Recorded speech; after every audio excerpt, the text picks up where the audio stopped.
Hello. Hello. Hello. We didn't rehearse. Give us a break. All right, guys. Yeah. What a cool place, North Carolina. I've never been here before. Never been here. It looks a lot like Northern California to me. That's where I'm from. Lots of old growth, beautiful greenery. It's nice. Too many MAGA hats. Yeah, you have any MAGA hats? Now, Now, Tony. I learned something outside in that this is the first time you guys have seen each other in 30 years. 30 years. 30 fun-filled That's crazy. 30 fun-filled This time? years. I was working on DuckTales one day at Burbank, at the Disney recording studios, and I had heard about Tony and his history, which I hope he'll share with you, how he came to be the voice of Donald. But in any event, one day he walked in, because I saw it on the script. There's Donald. And I met Tony, and it's too long, but I'm glad I got to reunite with him today. Oh, please again. I just told him, I said, I can't tell you the number of people I know who think they can do that. And they'll come up for some reason and try it on me because I'm a duck. Well, now you got to do Launchpad. Oh, yeah. Well, Launchpad is kind of a full voice. You can understand everything he says, but it's stupid. That's funny. I like that. Lucky man, me. Yeah, so Tony, do you get a lot of people that come up to your table and do the Donald voice to you? Every single one. Every single it's one. either I can do it, or I have an uncle that can do it, or my dad can do that, and then they squeeze air through their cheek, and I try to be polite. Yeah, so They can do it for like 2 seconds, 3 seconds. Well, it's Yankee Doodle. Do you remember Yankee Doodle? No. It was the little green duck on the Hanna-Barbera cartoons, and he's still alive. Anyway, it's a different sound. It's where they squeeze air through their cheek, which is not what I'm doing. But that's what everybody does. And What is it that you are doing? Can you share? If I told you, I'd have to kill you. Yes. You have to kill the whole room. There's not a lot of job security these days. Well, yeah, here, I'll show you how to do it. What you do. Well, his reaction is funny, but it's also true. I worked in a movie called Mrs. Doubtfire. I'm the ADR director in the beginning of the movie. And I had known Robin, dear sweet Robin, for a number of years. We all hung out together and did improv and everything in San Francisco. And his beautiful wife, Marcia Garces, cast his old friends in Doubtfire. I mean, we had to audition and everything, but we got these parts. And so one day, and I just had that one scene in the beginning, and directing him with the smoking duck or the smoking parrot or whatever it was. And it was what a day! It was like working with a whirlwind. He was just insane. And but this was a few days before that scene got shot, and I had to go to the set to get something, a wardrobe item, and I'm standing there watching whatever's going on, a car pulling up or something, and they're filming it. And suddenly I'm aware of somebody over my shoulder. And I turn, and there is the ugliest human being I've ever seen in my life. And it was Mrs. Doubtfire. I mean, and now you can see the putty and the lines and everything and the prosthetics.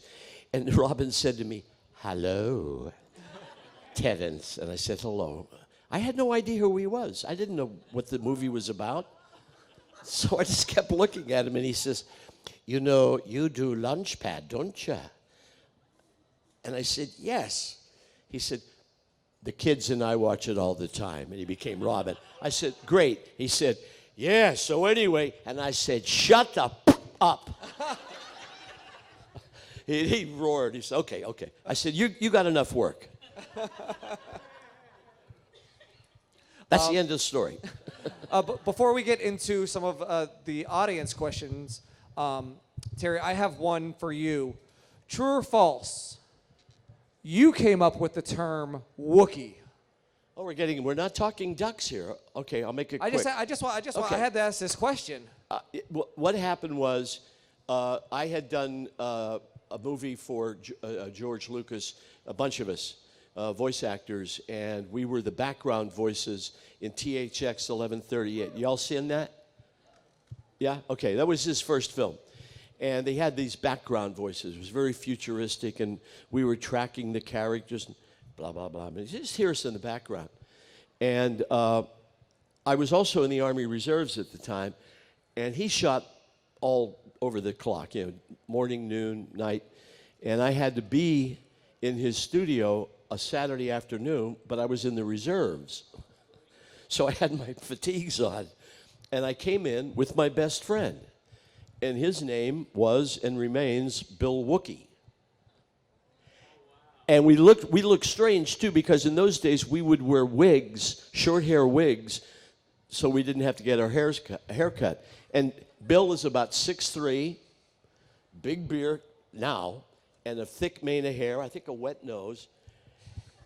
And I just said his name, and years later I read in Rolling Stone, he says, yeah, I have this one actor, Terry McGovern. He came in and said to me, I ran over my pet Wookie. I don't know what he's talking about, but at least he remembered the connection, and I was very flattered. And so Bill and his 3 boys had to live for a few years, sort of really angry and humiliated that they were named, the name Wookie was now being used, the family name. But as they got older, they became very proud of it. Yeah, that's the story.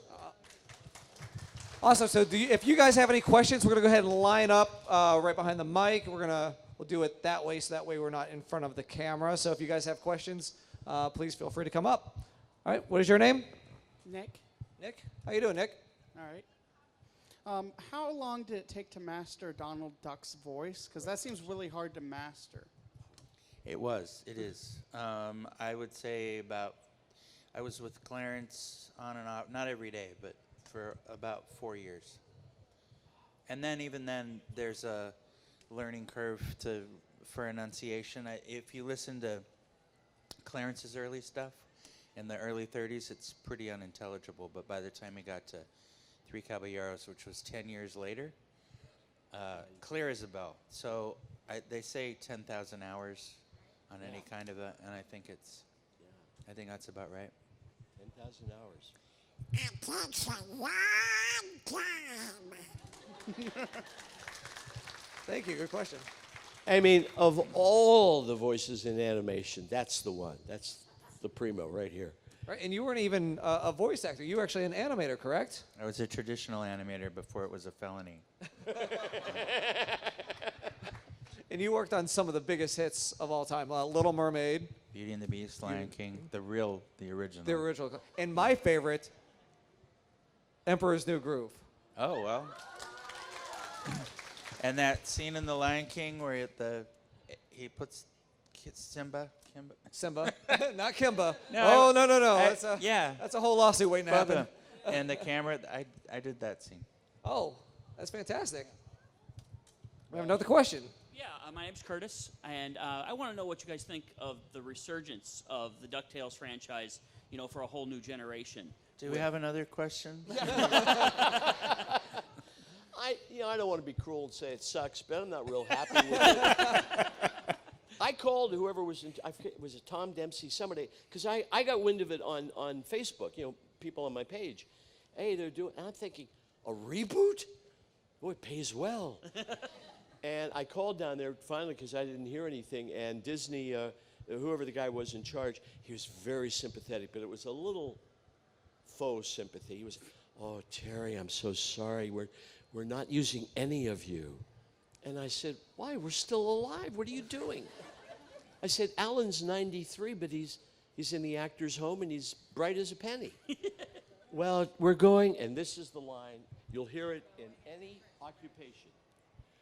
We're going in a different direction. And they did. And they Sorry did. to bring up a sore subject. Sorry. No, to me, it's not Disney. It isn't animated like Disney. The writing isn't as good. It's very flashy, and the actors, David Tennant, for God's sake, one of the greatest actors in the world, things still sound one-dimensional.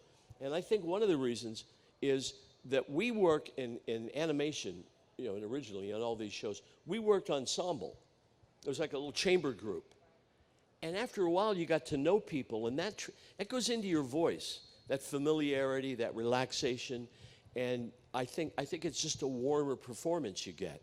Now for video games, and maybe this one, it sounds like they're one at a time. They come in the booth one at a time.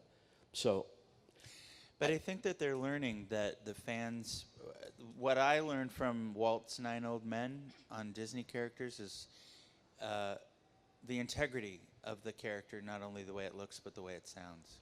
And in your own life, think of people that you love deeply, like a favorite teacher or a grandmother. And if they suddenly came to Thanksgiving dinner and they had a different voice and a different face, why? If it's not broke, don't fix it.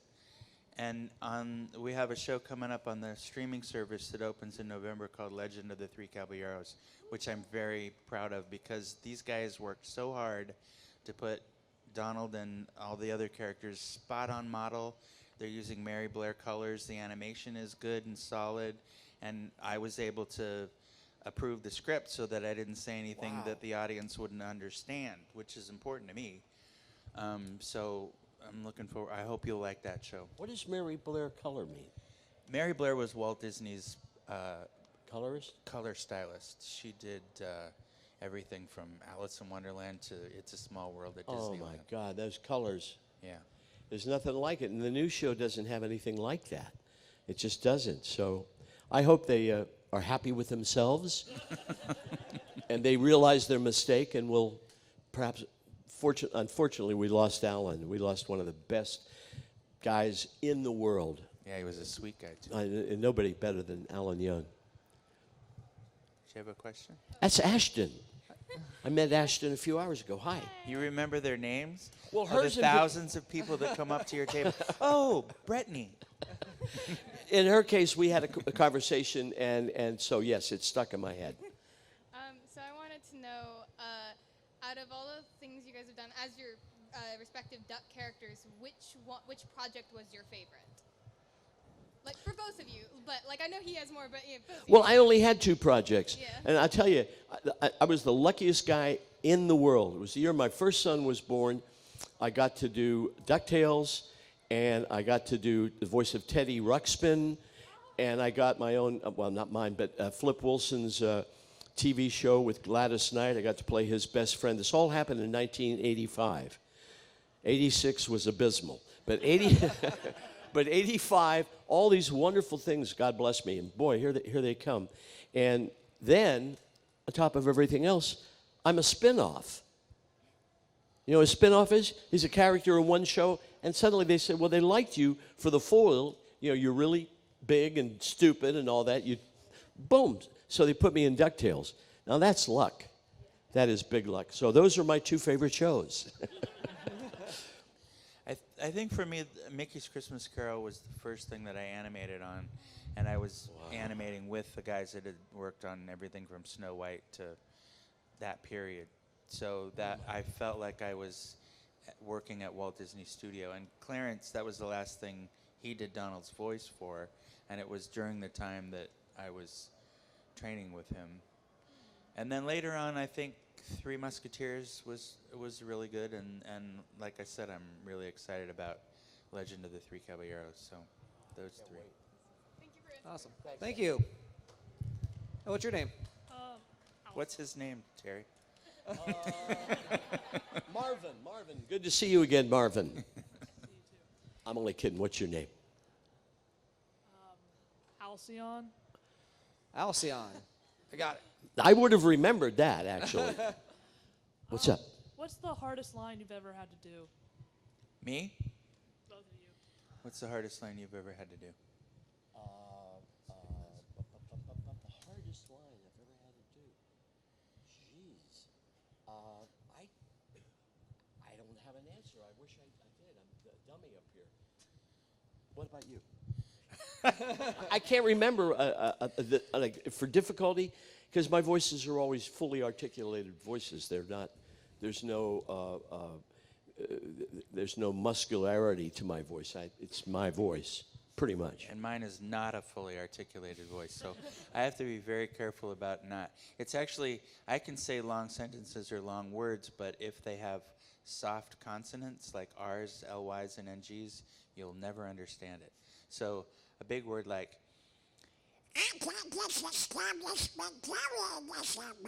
is a big word, but it's clear because it's a lot of hard consonants. But a small world like rules, there's nothing for me to grab. So whenever I start a show, I say, please go through the script. And if you see any R's, LY's, or NG's, take the word and find a word that means the same thing and with a hard consonant and use that. And I will tell you that DuckTales didn't care. I swear they tried to put R's in there. I'm like, there's like 100 R's here. And You mean our DuckTales? yeah, no, not yours. Oh, the new one. The new one. Oh, I see. So you won't be able to understand me.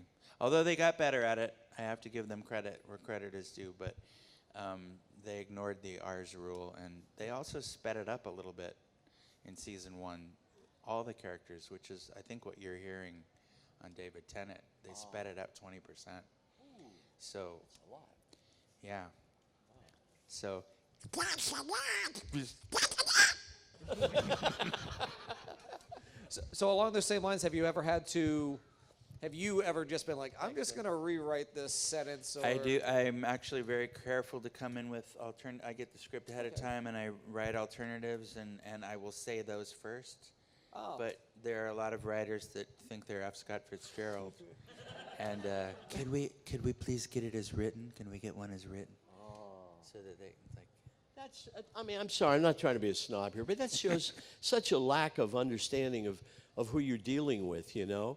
I mean, that's why stars get temperamental, I think, you know, because these guys don't want to give up. Let me tell you about Christopher Columbus, not the explorer, but the guy who produced and directed both 9 Months and Mrs. Doubtfire.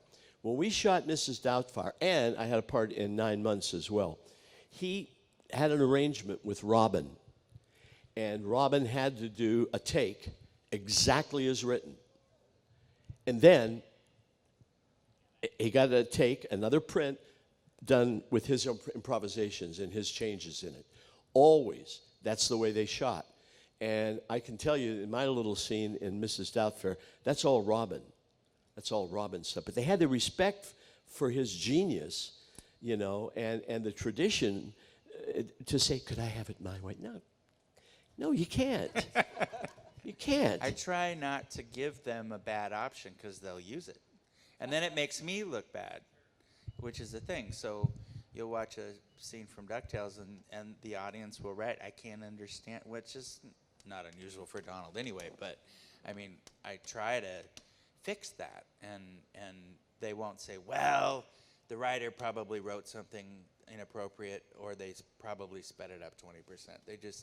There were comments like, well, Tony's getting old and how come, you know, I can understand him on the Mickey Mouse shorts, but I can't understand him on this show. So, and you see that? I mean, just that little misunderstanding about laying somebody's age over that they're aging. I mean, that's very damaging. It's not good. It's not healthy. Stick up for yourself. Tony, I know you do. All right, step forward. What's your name? Chris. Hello, Chris. Tony, this is for you. I know that recently there was a change in the Mickey Mouse voice actor. I can't remember the name off the top of my head. Chris Diamantopoulos Yes. is doing the shorts and a lot of the parades and fireworks shows. Right. And I was just wondering if, you know, if you've had to work with him. I'm sure Yeah, you he's a probably great have. guy. Is he He's a really- very yeah. talented. Chris does a lot of on-camera stuff. He was Moe in the Three Stooges movie several years back, and a lot of it he does. I see him on television all the time. Oh, wow. Good-looking Greek guy with a wife and kid. Very sweet, very talented. He has a master's degree in music and very funny, great timing. There's stuff that we've done in the Mickey Mouse shorts where, you know, when you see it on a script, you know, what are you going to do with that? And when someone can make it come alive and funny when it didn't read funny, Right. there was stuff that he gave lines where I thought, wow, that I never even thought of that. That's funny. Like Robin Williams was, I think, the master at that. He oozed it. It just came out of his pores. Sounds kind of disgusting. But, I mean, you couldn't be with. And yet, I don't know if you ever got to know him. Absolutely the most private, almost introverted. Hey, Rob, how you doing? I'm doing okay, man. How are you? You know, we're kind of self-effacing, and then he'd hit the stage. I used to improv with him, you know, a few years before he died at a place called the Throckmorton in Mill Valley, and Dana Carvey would come over, and it was just great shows. And I got to be back on stage with him because I had improv with him years ago, and it's just like somebody flips a switch. Suddenly it's all this electricity, and you can feel it coming off him, you know. Jonathan Winters was like that. Yeah, that's why they were such brothers. Yeah, same kind of thing. I had a friend come up to Jonathan Winters one time, and he was an extra in a movie. It was being shot up in the Bay Area. And this is an old friend of mine. He comes up and he says, he's from Scotland. He says, well, Jonathan, it's a great pleasure to meet you. Did you know? And he's trying to crack a joke. And Jonathan says, I work alone. Yeah.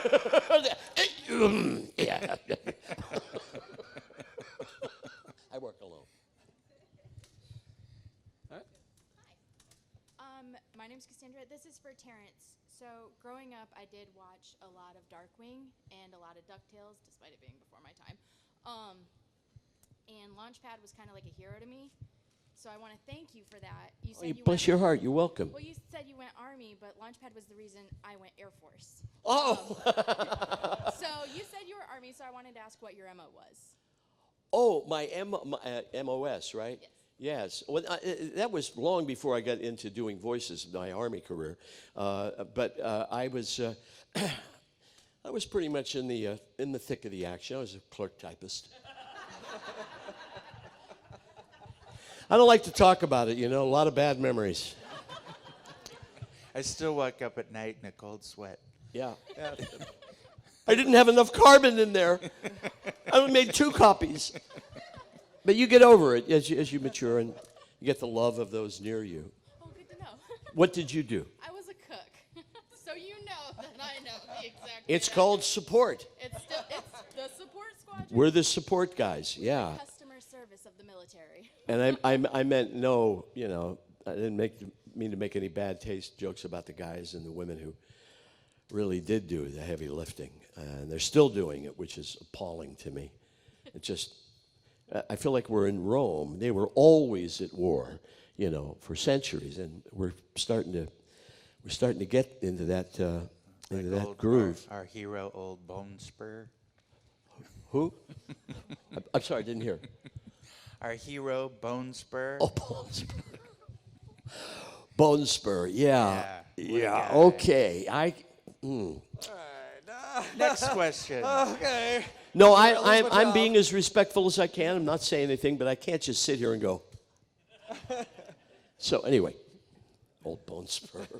Sounds like something from Shakespeare. Hi. So I understand that a big part of acting is in some way connecting to your characters. So how do you connect to your characters best? Well, it becomes second nature, I think. You create a character. I didn't create this character, so I already knew what the character was supposed to be. And you practice, and you, in my case, to be as good an imitation to Clarence Nash, the original, as I could. I didn't want to change it. But in Terry's case, I think you came up with that, right? So. Yeah, but they had guidelines, and I don't think, with all due respect to these actors, I don't know if you're going to know who both of them are. But and here's what happened. There's some advice if you're going to be an actor. Learn how to read upside down. I went to an audition. I had to drive. I lived in West L.A., and I had to drive over the hill to Burbank, and it was traffic. It was a couple hours. And I get to this audition, and it was like 2 words. Good, or something like that. And I went, this is it? And I noticed a stack of scripts over on the corner, and it says, for these people only, the A team or something, you know, the A list. And so I go over, and with my upside-down reading ability, I was able to see what these scripts were for, a show called DuckTales by Disney. And I could read, I saw Launchpad McQuack, the character description, a big, clumsy buffoon, foil for Mr. McD, and his voice, because they always give you a kind of a range as what they're looking for, a cross between Jack Burns and John Ratzenberger. and Jack Burns had been replaced Barney Fife for one season. Remember? Andy couldn't stand him. And this was Jack Burns. Hey, how you doing, Ange? Huh? Huh? Huh? Yeah. Uh-huh. And Ratzenberger was kind of the same voice. Cliffy. Wasn't he Cliffy? And it was just a little more drawn out like this, you know. So I put the two of them together and went in and did the audition. It's the only time in my life I've ever had somebody say, "Oh, that's it. Okay." I mean, it was, what? You never expect that. No, that's exactly right. Okay, thank you. Yeah, it was pretty scary. But, you're talking about how do you connect with the character if your character's a duck. Your character isn't a duck. It's a human being. Donald's a guy. He's a man. He's a person. And so is Launchpad a person. We're all people. We just happen to look like ducks. They have a great word for it, anthropomorphic, right? Good word. And no, we're folks. We're people, and we're playing our uncle or somebody we met sometime, and borrowing all the time. You must steal to be a successful actor. You go home and tell your parents that I told you, right? Okay. Can you answer any questions about Legend of the Three Caballeros? Yeah. The ending of the first season ended on a cliffhanger with Baba Yaga, and I really would love to see a second season, just basically thrown out there. I'd love to see a second season. Well, I know that they planned for, what do you call it when you don't write the script, but you beat boards or, Oh, do the storyboards? The boards? No, anyway, they planned for a story arc for 3 or 4 seasons, so it's there if they, you have to run the show for at least a half a season to see if the audience likes it, and I hope you do, and if you do, then they'll probably make more, so. All right, thank you so very much. Thank you. Well, I'll ask a question since I'm right here. So I've been a Disney fan my whole life, and Donald's been my favorite character my whole life. And so you mentioned unintelligible, and my dad used to tell me when we were watching the cartoons together, "Oh, he's cursing. You just don't know that he's cursing throughout the whole thing." Is there truth to that? Was there? No, did you mention 'cause inappropriate? No. No. A lot of people have read a lot of things into, even Clarence. In fact, there's a story about Roger Rabbit.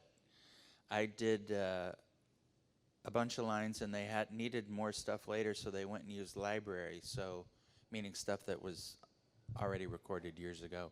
And it was all Clarence. So half of Roger Rabbit is me, and half of it is Clarence.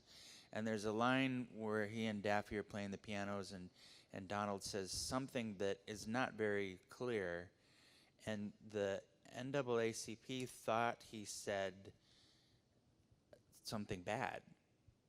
And I got called in, and they said, "What did you say?" Because they think you said this. And I said, "What? Tell me what line." And I said, "Oh, whew, wasn't even me. That was recorded in 1942, and he's saying doggone stubborn window." So it was from a cartoon where he was trying to get Daisy's window unstuck. So that could have been a bad thing, but That could have been a. but it wasn't. Yeah, no, I've never cussed or tried to sneak anything in there. It's everyone's imagination. Now, again, as we said, you were an animator before, and so how did you go from being an animator to doing the voice acting with, as replacing Clarence? Well, at that time, Disney was a very small, family-operated boutique studio. It was the Disneys ran the company, Walt Disney Productions in Burbank. And there were only 64 people in the animation department. It would take us 4 years to animate a feature like The Little Mermaid. So, and everybody knew each other, and Clarence was there, and everybody on the lot knew everybody else on the lot, whether you were a grip or in the commissary or the voice of Donald Duck. And I did a lot of scratch stuff for animation, because I was always a class clown and not a good actor, but good with imitations and stuff. And I asked Clarence how to do it, And he showed me, and I couldn't do it. It was a voice that I couldn't do. And I kind of practiced on my own in the car, the shower, which is the best place. Yes, always. And one day it kind of kicked in, and I said, "Is this right?" And he said, "That is right." And he started to come into my room where I was animating, and he'd sit in the chair, and he'd say, "So if Donald were in this situation, what would he say? Or say this word? Or if Mickey said that, what would Donald say?" And I would think, "Boy, he must be bored, but this is fun, sure." So we would do that. What I didn't know was he had leukemia. He didn't tell anybody.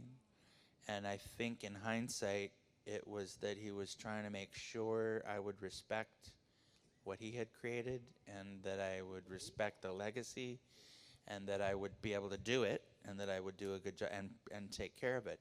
So that's why I'm so passionate about protecting that legacy, because I'm outnumbered now, and there's nobody at the Disney studio named Disney. So there was a time, when even until Roy Disney, if he was still there, they would have said, "No, Terry is Launchpad." Yeah, that loyalty was always there. And that's one of the things more than anything else. That every time you tell me that story, or I hear that story, it really gets me in my heart. Wow, that he wanted to have somebody that he personally trained. That he loved Donald so much that he wanted to make sure Donald was And he had taken care of. too, because to share that with him. Anyway, what were we talking about? That story knocks me out. I just think it's so beautiful. Yeah, I think that was one of the things that really shocked me the most, that they would leave our voices, because I'm pretty passionate about my work too. I Yeah. really am. And you're good at it. Thank you. And what happened when I heard this guy from Saturday Night Live? What they did was, let me tell the story really, really quickly. Tell it into your microphone. I have never used one of these.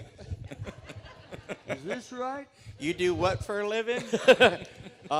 So I had living in Northern California. This goes back a few years. There was a game company called Telltale, and they had started a kind of a new thing, subscription shows. So you would buy a subscription to watch, and their first big show was Living Dead. I did some characters on that.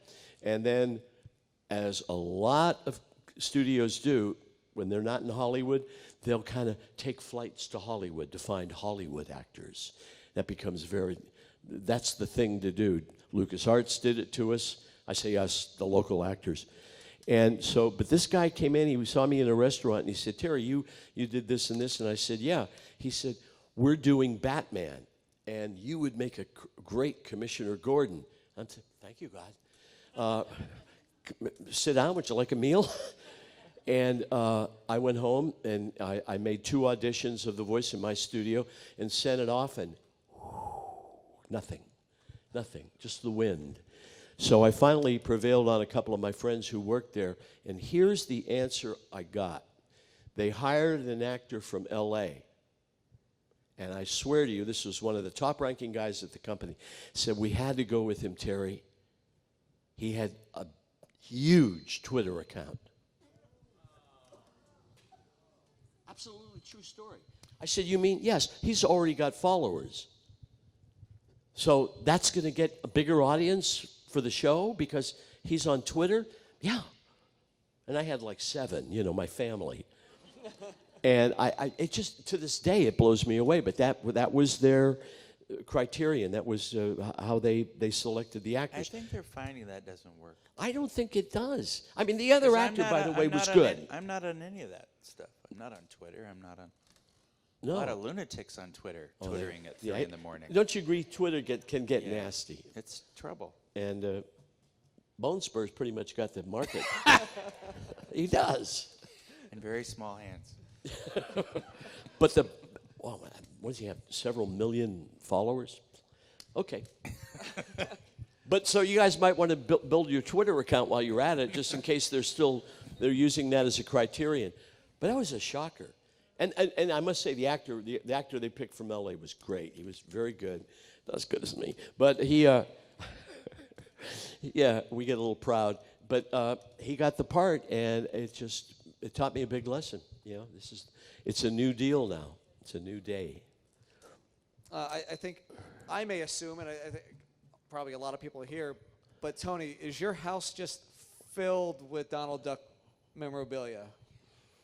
Yes and no. I don't get the new stuff. I get the vintage stuff from Clarence's era. So I have all of the movie posters from all the Walt Disney Donald Duck cartoons, the originals from the 40s and 30s. Wow, that's really cool. And a lot of Donald Duck toys from the 30s. And I have Walt used to give his employees an award called a Duckster that was just made by Walt for. I have Clarence's and Jack Hanna's, stuff like that. Things that are sentimental to me. Clarence's family gave me a lot of Clarence's things, so I'm very. Those are very precious to me. But if I go to the park, I think not new stuff. Do you get a chance to go to the parks at all? I don't like crowds. So that's not my idea of a good time. Right. You know? Terry, do you have any Launchpad memorabilia at home? I'll tell you, this is weird. Sounds very mystical, like Stranger Things or something. But when we moved back from L.A. back in 1988, we moved back to San Francisco, and I decided I wanted to have a really nice Christmas card, you know, back in my hometown and all that. And so I had a friend of mine draw a big Launchpad. They figured on scale, Launchpad's about 7 feet tall. Okay, typecasting, of course. So he painted this thing, and me and my gorgeous lady and our 2 kids were standing in front of Launchpad McQuack. Well, when the shoot was over, he said, should we throw this away? I said, no, that's my character. So I took it home, and for years it lived in the garage, you know, or would store it somewhere with other things. So I moved to this little place in Petaluma, and I didn't bring all my memorabilia and stuff out, a couple posters and things, and there was this big blank spot on the wall, and I put Launchpad up against there, put a couple tacks in it, and if you walk through my dining room, there's Launchpad, you know. Now, the strange part. Within a month of doing that, I get a phone call from Neri Lemus, who runs CelebWorks. And he calls me and he says, Terry, hi, my name is blah, blah, blah. I said, yeah, what do you want? He says, we thought you were dead. And I said, well, who's we? You know, it depends on who you are, if that's relevant. He said, oh, we represent people that go to cons. I said, cons? What are you talking about? I'm thinking San Quentin right down the road. And they said, no, and they explained it to me. And I just said, no, I don't want to do that. You know, I was getting retired. You know, that retirement thing. No, I'll just sit here. And so finally one of my sons said, I told them what the calls were about, and they said, Dad, you're an idiot. Let me get this right. They pay for your airplane and your first class and your hotel, and then you make some cash while you're there. Yeah, you're a retard, Dad. And so I said, okay, very well. And I got on the plane. This is my 4th, and I love it. I love you guys. You're wonderful. In a story you told me, and when we were just in Miami together, you just reconnected with a certain somebody, Jim Cummings. Oh, right, with James Cummings, my hero. I have 2 real heroes. I mean, this guy, of course, is in the pantheon. But 2 guys that I have worked with a lot over the years are Jim Cummings and Frank Welker. There is nobody like Frank Welker in the universe. Give you a tip. He does most, if you hear an animal sound in an animated show, or maybe even in a live action show, growling and all that stuff, you can't control an animal to do that. That's the mouth of Frank Welker. He's doing that. But here, this will tell you what a genius he is. He once did, while we were on a break at DuckTales, he said, and now a pencil piercing a styrofoam cup full of coffee. You don't think I'm going to try it. There's no way. But it was the sound of a pencil going through styrofoam, and then the coffee leaking out. And I said, that's it. I'm not getting real close to him. He's scary. Yeah, And the nicest man in the world. yeah, the nicest man in the world, and a creative genius. Tony, doing these conventions again, first time in 30 years. You guys have reconnected. Has there been somebody else who you were able to reconnect with that you never thought that you would see again, but you finally got to meet up at doing one of these conventions? Yeah, Tony Anselmo. Yeah, I guess this would be it. I can't think of anybody else. That's yeah. He thought I was dead too. We had to- Everybody. I thought you were dead, Terry. Yes. Well, it got so bad I was I thought for a while. he's retired or dead. I don't. It's very similar. All We right. have to come to North Carolina to see each other. You're going, what are you doing here? All right, I think that is going to be it. Do you guys have any last things? You Any two? last questions? We're both going to go right from here to our tables to autograph things. So Yeah, come on down. yeah, come Come down on and say down. hello, and thanks for coming. Yep.